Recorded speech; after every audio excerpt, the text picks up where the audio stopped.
हार आहे, मंगळसूत्र आहे, तर ते अर्पण करते.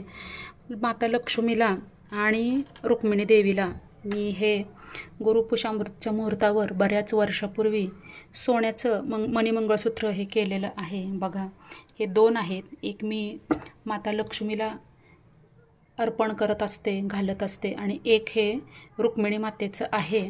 हौस म्हणून हे मी घेतलेलं आहे. हे घालणं काही कंपल्सरी नाही आहे, पण देवांना अशा पद्धतीनं सजवायला मला खूप आवडतं. आणि त्यामुळं बघा, आपण किती दागिने घेतो, किती आपल्याकडं वस्तू असतात, खरेदी करतो, मग देवांसाठी का नाही? म्हणून मी देवांसाठी काही ना काही गोष्टी ह्या खरेदी करतच असते.